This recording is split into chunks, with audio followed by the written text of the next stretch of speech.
हे guys, जय Mahakal. Welcome to your channel MPRM। Patwari की series चल रही थी जिसमें हम पटवारी के प्रीवियस ईयर के क्वेश्चंस को कर रहे थे कंप्लीट। तो चलिए करते हैं स्टार्ट बिना देरी करते हुए। और यदि आपने अभी तक हमारा चैनल सब्सक्राइब नहीं किया है तो पहले जाके चैनल सब्सक्राइब करें, वीडियो को लाइक करें, कमेंट करें और अपने प्यारे प्यारे फ्रेंड्स को शेयर करें। तो चलिए स्टार्ट करते हैं जीके के क्वेश्चन से। गोलकुंडा किला किस राज्य में स्थित है? तो गोलकुंडा किला स्थित है हमारे तेलंगाना में। गोलकुंडा किला कहाँ पर बनाया गया है? तेलंगाना में बनाया गया है। 1857 के विद्रोह में सक्रिय रूप से भाग लेने वाले आदिवासी समुदाय का नाम बताइए। 1857 की क्रांति भारत की आज़ादी के लिए हुई थी। इसमें सक्रिय रूप से आदिवासी समुदाय ने भाग लिया था, जो कि थी हमारी भील जनजातियों ने सक्रिय रूप से भाग लिया था 1857 के विद्रोह में। प्रसिद्ध दिलवाड़ा मंदिर कहाँ पर स्थित है? तो प्रसिद्ध दिलवाड़ा मंदिर हमारे राजस्थान में स्थित है, जो कि किस पर स्थित है?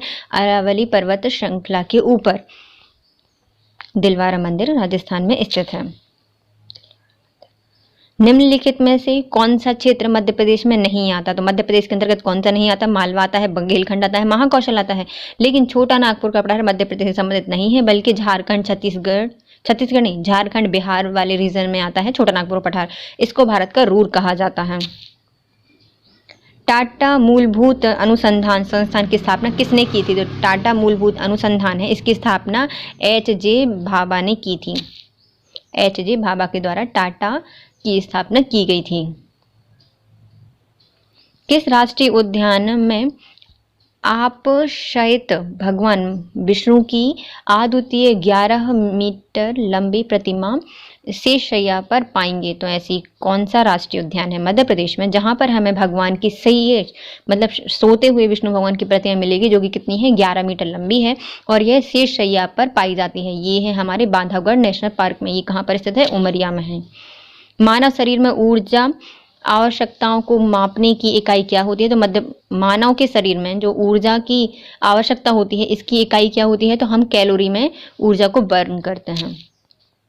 फरवरी 1931 में एक सार्वजनिक उद्यान में पुलिस के साथ गोलाबारी मुठभेड़ में क्रांतिकारी चंद्रशेखर आज़ाद को कहाँ मारा गया था? तो चंद्रशेखर आज़ाद का जन्म मध्य प्रदेश के भाभरा में हुआ था और इनको अल्फ्रेड पार्क इलाहाबाद में गोली मारी गई थी फरवरी 1931 को। विश्व प्रेस स्वतंत्रता दिवस कब मनाया जाता है? तो विश्व प्रेस स्वतंत्रता दिवस प्रत्येक वर्ष मनाया जाता है 9 मई को।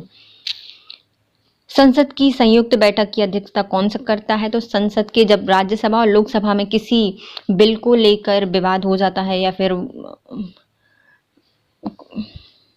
एक मत नहीं होते तो संयुक्त बैठक बुलाई जाती है, और ये बुलाई जाती है अनुच्छेद 108 के तहत।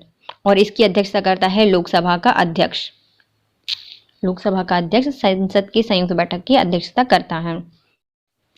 1983 में राज्य एवं केंद्र संबंधों पर केंद्र सरकार द्वारा निम्नलिखित में कौन सा आयुक्त बनाया गया था? तो जब इंदिरा गांधी जी की मृत्यु कब हुई थी? 1984 में हुई थी। उसके एक साल पहले 1983 में केंद्र और राज्य संबंधों में केंद्र सरकार के द्वारा एक समिति बनाई गई थी, जिसका नाम था क्या? हमारी सरकारिया आयोग। निम्नलिखित में से कौन वर्तमान में भारत के GST व्यवस्था के अंतर्गत शामिल नहीं है? तो वर्तमान में GST व्यवस्था के अंतर्गत कृषि उत्पादन आते हैं, दूरसंचार उपकरण आते हैं और हस्तशिल्प भी मतलब हैंडक्राफ्ट जो है वो भी आते हैं, लेकिन पेट्रोलियम उत्पाद अभी तक GST के अंतर्गत नहीं रखा गया है। रेशु पुट्टिकी ने डैश के लिए ऑस्कर जीता था? तो रेशु पुट्टिकी ने ध्वनि मिश्रण के लिए ऑस्कर जीता था। ये 2017 की बात है ना। तो रेशु पुट्टिका ने किसके लिए जीता था? ध्वनि मिश्रण के लिए जीता था।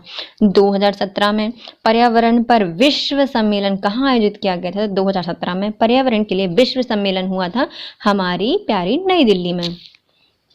कोहिरा बांध या फिर काहिरा बांध कहाँ पर स्थित है? तो काहिरा बांध बनाया गया है हमारा कैमूर जिले में बनाया गया है।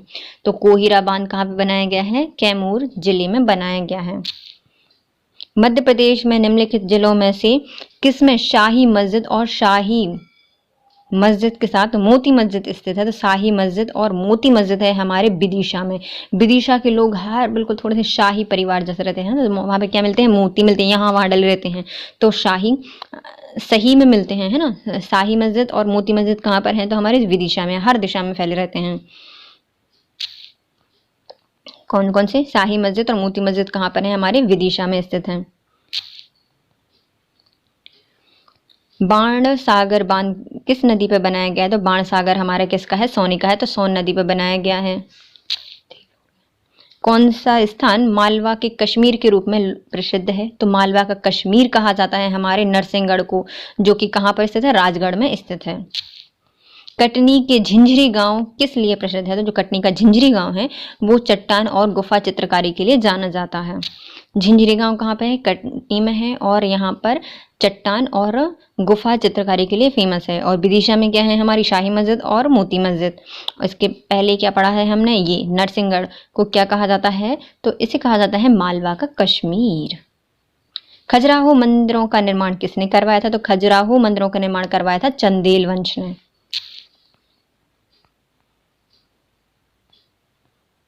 अब आती है हमारी हिंदी। दंतोष्ठ से उच्चारित होने वाला वर्ण कौन सा है? तो दांत से कौन सा उच्चारित करने वाला वर्ण है? तो ये है हमारा ता वर्ग, जिसको हम दांत से उच्चारित करते हैं। भाषा के सर्वमान्य एवं स्वीकृत रूप को क्या कहा जाता है? तो भाषा का एक सर्वमान्य और सर्व स्वीकृत एक रूप है जिसको कहा जाता है मानक भाषा।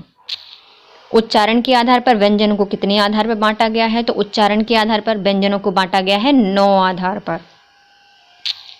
कितने आधार पर बांटा गया है? व्यंजन के लिए 9 वर्गों में बांटा गया है। सन्यासी शब्द में किस प्रकार की अशुद्धि आपको दिख रही है? तो सन्यासी में हमें दिख रही है भैया अनुस्वार प्रकार की संधि, मतलब क्या है अपनी अशुद्धि? इसमें ये वाला सन्यासी बनता है ना, तो कौन सी है? अनुस्वार संबंधी अशुद्धि है। तुमने पत्र तक नहीं लिखा, तुमने पत्र तक नहीं लिखा, इसमें हमें निपात का चयन करना है। तो हमें निपात बताना है। तुमने पत्र तक नहीं लिखा, तो ये तक क्या है? हमारा निपात है। पुत्र का पर्यायवाची निम्नलिखित में कौन सा होता है? तो पुत्र का पर्यायवाची होता है तनय। पुत्र का पर्यायवाची क्या होता है? तनय। जिसके पार देखा ना जा सके उसे एक शब्द में क्या कहा जाता है? जिसके पार ना देखा जा सके वो हो जाता है भैया अपारदर्शी। चंद्रोदय में कौन सी संधि है? तो चंद्रोदय से बनता है चंद्र प्लस उदय, तो हमारी स्वर संधि है चंद्रोदय। अनाथ का विलोम क्या होता है? जिसका कोई नाथ नहीं अनाथ, और जिसके नाथ है उसका सनाथ। पाप का विलोम शब्द क्या होता है? तो पाप का विलोम होता है पुण्य। ई प्रत्यय से बना हुआ शब्द कौन सा है? तो त्याग प्लस ई त्यागी। रोग पीड़ित में कौन सा समास है? रोग से पीड़ित मतलब हमारा तत्पुरुष समास। कान भरना मुहावरे का अर्थ क्या है? मतलब पीठ पीछे शिकायत करना, तो कान भरना इसका अर्थ होता है। प्रेयसी का शुद्ध रूप क्या है? तो प्रेयसी का होता है प्रेयसी। प्रेयासी नहीं होता, प्रेयसी होता है। प्रिय प्लस सी, प्रेयसी। बुंदेलो हर बोलों के मुँह हमने सुनी कहानी थी, खूब लड़ी मर्दानी वो तो झांसी वाली रानी थी। इसमें कौन सा रस है? तो ये है रस हमारा वीर रस से प्रधान है। झांसी लक्ष्मीबाई की इसमें बात की गई है और सुमित्रा कुमारी चौहान की ये कृति है। जो रही मन गति दीप की, कुल कपूत की सोए, बारे उजियारो करे, बारे अंधेरो होए। इसमें कौन सा अलंकार है? तो अलंकार क्या होते हैं? जो कि हमारे वाक्य की शोभा बढ़ा देते हैं, है ना, मतलब आभूषण होता है अलंकार का अर्थ। इसमें क्या कौन सा अलंकार है पहचानना है? तो इसमें है श्लेष अलंकार। इसमें हमें क्या दिखा रहा है? बारे उजियारो करे, बाड़े अंधेरो होए, मतलब इसमें 2 अर्थ आ रहे हैं उसके।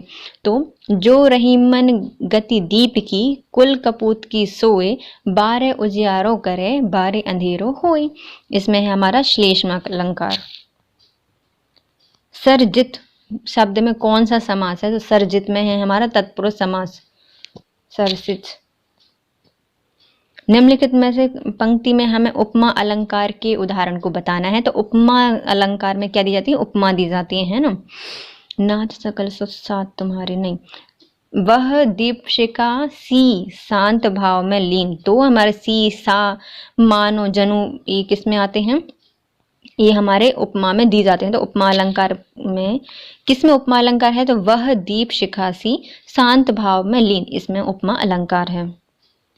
संचारी भाव की कुल कितनी संख्याएं होती हैं? तो संचारी भाव की हमें संख्या बताई गई है 33। संचारी भाग कितने होते हैं? तो 33 होते हैं। अतः में प्रयुक्त तो उपसर्ग हमें बताना है, तो अतः में उपसर्ग है हमारा आ। उपसर्ग क्या होते हैं? ये वाक्यांश मतलब शब्दांश होते हैं जो कि किसी भी शब्द के आगे लगा दिए जाते हैं और उनकी शोभा बढ़ा देते हैं या फिर उनके अर्थ को परिवर्तित कर देते हैं, उन्हें उपसर्ग कहा जाता है। अब आता है हमारा पंचायती राज। निम्नलिखित में कौन सा कार्य जनपद पंचायतों के दायरे में आता है? तो जनपद पंचायतों के दायरे में कौन सा काम आता है? तो ये कृषि एवं सामाजिक वानिकी इससे संबंधित है। तो जनपद पंचायतें क्या कार्य करती हैं? कृषि और सामाजिक वानिकी।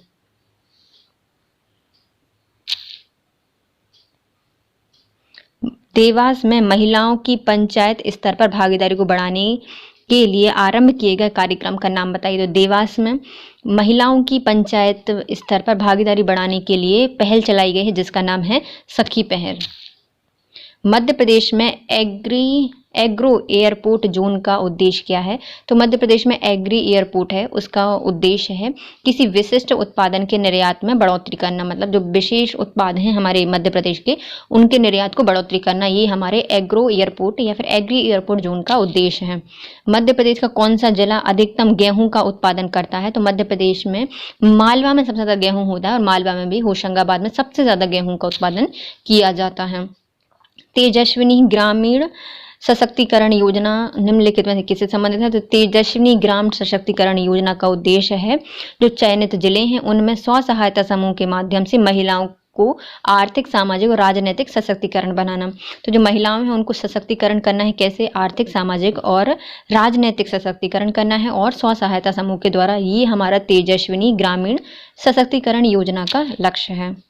2016 के आधार पर देश में निम्नलिखित राज्यों में से कौन सा मूंगफली का सबसे बड़ा उत्पादक है? तो सबसे ज्यादा मूंगफली होती है हमारे पूरे देश में गुजरात में सबसे ज्यादा मूंगफली का उत्पादन होता है। दीनदयाल उपाध्याय ग्रामीण कौशल्या योजना के अंतर्गत लक्षित आयु वर्ग कितना है? तो जो दीनदयाल उपाध्याय ग्रामीण कौशल्या योजना है इसके अंतर्गत 15 से 35 वर्ष आयु निश्चित की गई है। तो दीनदयाल उपाध्याय ग्रामीण कौशल्या योजना के अंतर्गत 15 से 35 वर्ष तक आयु रखी गई है। निम्नलिखित में से कौन सा एक अभिकरण स्थानीय निकायों में चुनाव करता है?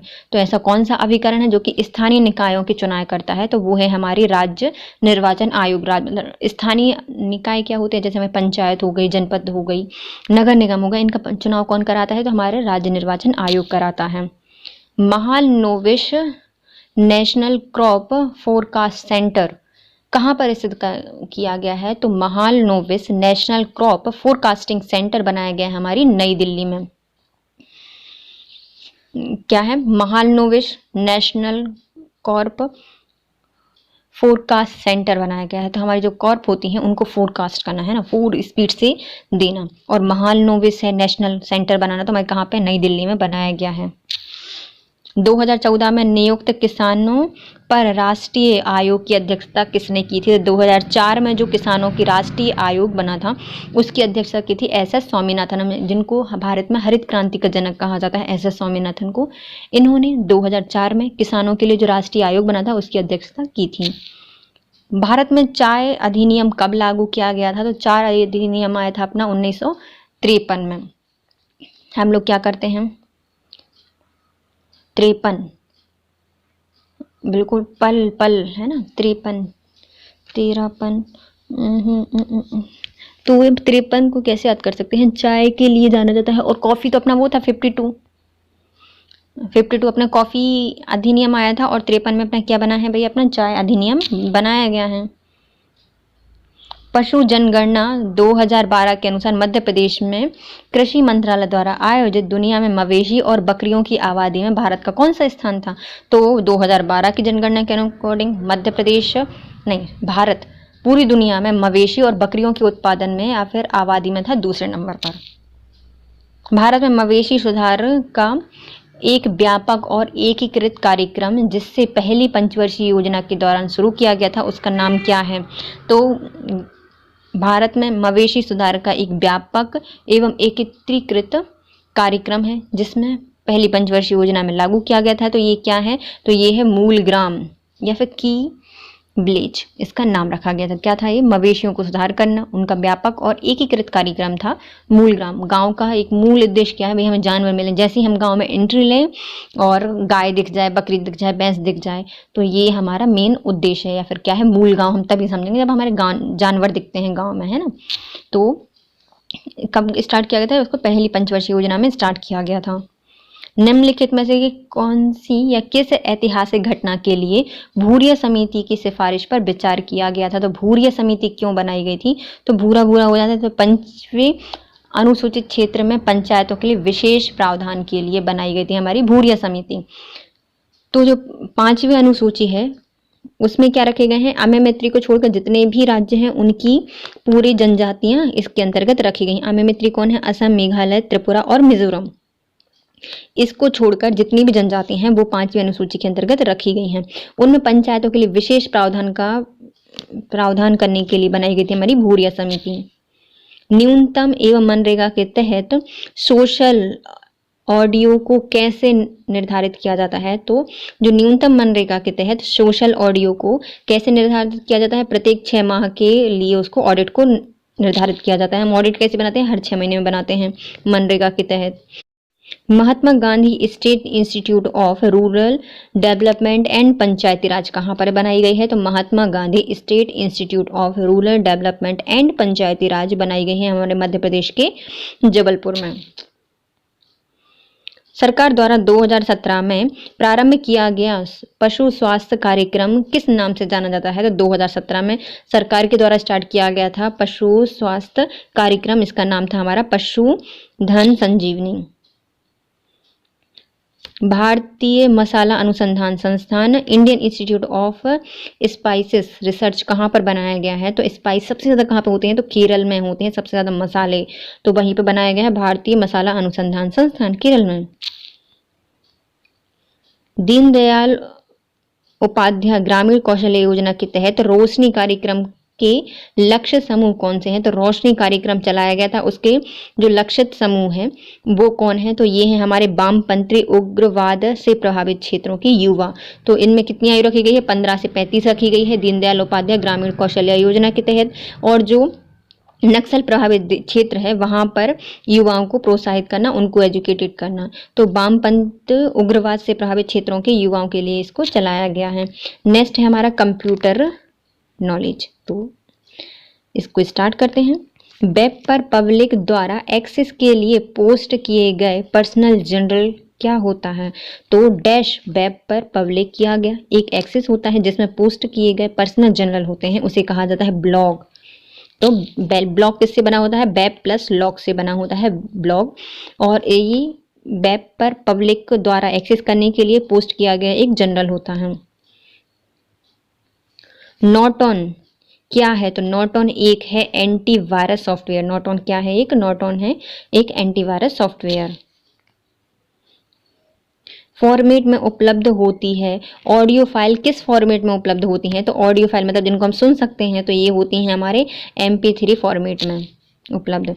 MS एक्सेल में कौन सा चिन्ह गुणन का संकेत देता है? तो MS एक्सेल में यदि हमें किसी डिजिट को गुणा करना है या फिर गुणन करना है तो हम क्या करते हैं? एस्ट्रिक्स या फिर तारांकन करते हैं। एस्ट्रिक्स करते हैं या फिर उसका क्या करते हैं? तारांकन कर देते हैं, तो वो इंटू हो जाता है। MS वर्ड 2007 में पृष्ठ अभिन्यास क्या होता है? तो 2007 वर्ड MS वर्ड में अभिन्यास क्या होता है? तो एक मेनू जो दस्तावेज के प्रदर्शन या फिर मुद्रण की दिशा को निर्धारित करता है। तो MS वर्ड 2007 में जो पृष्ठ अभिमूल्यन होता है वो क्या होता है? एक मेन्यू होता है जो दस्तावेज के प्रदर्शन और मुद्रण की दिशा को निर्धारित करता है। उसका दस्तावेज का प्रदर्शन करता है कि ये दस्तावेज है और उसकी मुद्रण की दिशा कौन सी है ये भी बताता है। इंटरनेट किसके लिए प्रयुक्त होता है? तो इंटरनेट होता है इंटरनेशनल नेटवर्क। इंटरनेट क्या है? इंटरनेशनल नेटवर्क है। आप फाइल को डैश में स्टोर करके व्यवस्थित कर सकते हैं। तो हम अपनी फाइल है हम उनको किस में रखते हैं? तो फाइल हम रखते हैं फोल्डर्स में। MS एक्सेल 2007 में आप डेटा के कॉलम को रो में रूपांतरित करने के लिए किस कमांड का चयन करते हैं? यदि हमें MS एक्सेल 2007 का प्रयोग कर रहे हैं और हमें किसी कॉलम को रो में परिवर्तित करना है तो हम क्या करेंगे? पहले हम करेंगे राइट क्लिक, उसमें जाएंगे हम पेस्ट स्पेशल और उसमें हम कर देंगे ट्रांसपोज। क्या करते हैं? पहले हम करते हैं राइट क्लिक, उस पर करते हैं पेस्ट स्पेशल और क्या करते हैं? ट्रांसपोज करते हैं, जिससे कि हमारी जो एक्सेल में बनी हुई कॉलम है वो किस में रूपांतरित हो जाती है? रो में रूपांतरित हो जाती है। MS वर्ड में यदि आप टेक्स्ट के एक ब्लॉक को इधर उधर ले जाना चाहते हैं तो आप कौन सा काम करेंगे? यदि हमें MS वर्ड में एक टेक्स्ट को यहाँ वहाँ ले जाना है तो हम कट और पेस्ट करेंगे। डैश शॉर्टकट कुंजी का उपयोग किस फाइल को बिना रिसाइकल बिन में पहुंचाए डिलीट करने के लिए किया जाता है? तो शॉर्टकट की का प्रयोग हम किसी फाइल को बिना रिसाइकल बिन में पहुंचाए डिलीट करने के लिए करते हैं तो हम शिफ्ट के प्लस डिलीट की का प्रयोग करते हैं। तो शिफ्ट के साथ हम क्या करते हैं? डिलीट का प्रयोग करते हैं तो हमारी जो फाइल है वो रिसाइकल बिन में जाए बिना डिलीट हो जाती है, परमानेंट डिलीट हो जाती है ना। ASCII का फुल फॉर्म क्या होता है? तो A for America, S for standard, C for code for, I for information and I for interchange. तो American standard code for information interchange ASCII का फुल फॉर्म होता है American standard code for information interchange. निम्नलिखित में से क्या एक application software का उदाहरण नहीं है? तो इसमें से कौन सी एक एप्लीकेशन सॉफ्टवेयर नहीं है?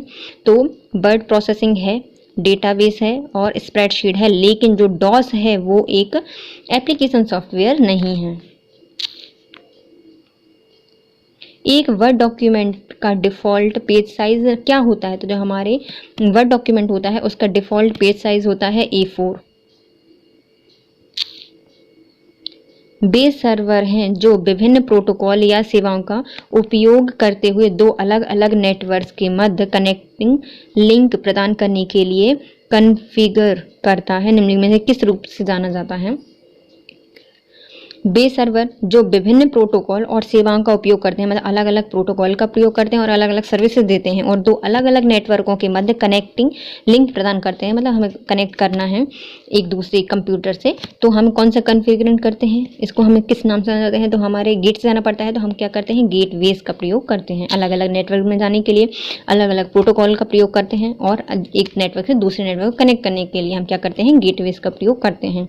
निम्नलिखित में कौन सा लोगों को मेल मर्ज की सुविधा प्रदान करता है? ऐसा कौन सा या फिर ऐसा क्या है जो कि हमारे लिए मेल सर्वर की सुविधा प्रदान करता है? तो मेल सर्वर की सुविधा प्रदान करता है हमारा विंग कंपनीज, गूगल जैसे विंग कंपनीज जो होती बिग कंपनीज जो होती हैं जैसे गूगल, याहू, रेडिफ, ये सब हमें क्या देती हैं? मेल की सुविधा प्रोवाइड करती हैं। MS एक्सेल में सिलेक्ट की गई सेल को एक्टिव करने के लिए हमें निम्न शॉर्टकट की का प्रयोग करना पड़ता है। तो यदि हमारी MS एक्सेल में कोई की मतलब सेल है उसको हमें एक्टिवेट करना है तो हमें क्या करना पड़ेगा? उसके लिए हम F2 का प्रयोग करते हैं। F2 क्या है? हमारी फंक्शन की है जो कि कितनी होती है? पूरी टोटल 12 होती हैं जिसमें हम F2 का प्रयोग करते हैं किसी भी सेल को एक्टिवेट करने के लिए। MS वर्ड में लाइनों के बीच के अंतराल को क्या कहा जाता है? तो जो MS वर्ड में लाइन होती हैं उनके बीच के अंतराल को कहा जाता है लाइन स्पेसिंग। क्या कहा जाता है? लाइन्स के बीच में जो स्पेस दिया रहता है उसको क्या कहा जाता है? लाइन स्पेसिंग कहा जाता है। MS एक्सेल वर्कबुक में एक सीट से दूसरी सीट पर जाने के लिए निम्नलिखित में से क्या क्लिक करना पड़ता है? तो यदि हमें एक एक्सेल सीट है, वर्कबुक है, उसमें हमें एक सीट से दूसरी सीट पर जाना है तो हम क्या करेंगे? सीट टैप करते हैं। एक्सेल में सिलेक्ट किए गए टेक्स्ट पर बोल्ड अप्लाई करने के लिए कौन सी शॉर्टकट की का प्रयोग करना पड़ेगा? यदि हमारे एक्सेल में जो सिलेक्ट टेक्स्ट है उसको हमें बोल्ड करना है तो हम क्या करते हैं? Ctrl+B का प्रयोग करते हैं और Ctrl+कट एक्स का प्रयोग हम कट करने के लिए करते हैं, Ctrl+C का प्रयोग हम कॉपी करने के लिए करते हैं, Ctrl+P का प्रयोग हम पेस्ट करने के लिए करते हैं, पेस्ट करने के लिए प्रिंट करने के लिए करते हैं और हमें Ctrl+V का प्रयोग करते हैं हम पेस्ट करने के लिए, P का प्रयोग प्रिंट के लिए, Ctrl+C का प्रयोग कॉपी के लिए, Ctrl+X का प्रयोग कट करने के लिए और Ctrl+B का प्रयोग करते हैं हम किसी टेक्स्ट को बोल्ड करने के लिए। वह स्टोरेज डिवाइस जो कि मैग्नेटिक टेप का प्रयोग सूचना को पढ़ने और लिखने के तकनीक के रूप में किया जाता है क्या कहलाती है? तो वह स्टोरेज डिवाइस जो कि मैग्नेटिक टेप का प्रयोग सूचना को पढ़ने और लिखने की तकनीक के लिए किया जाता है उसे कहा जाता है मैग्नेटिक स्टोरेज। तो ये क्या होती हैं? मैग्नेटिक स्टोरेज होती हैं जो कि हम सूचना को पढ़ सकते हैं और लिख सकते हैं, ऐसी तकनीक प्रोवाइड कराते हैं, वो होती है हमारे magnetic storage. Thank you so much guys. If you like my video please share, comment and subscribe.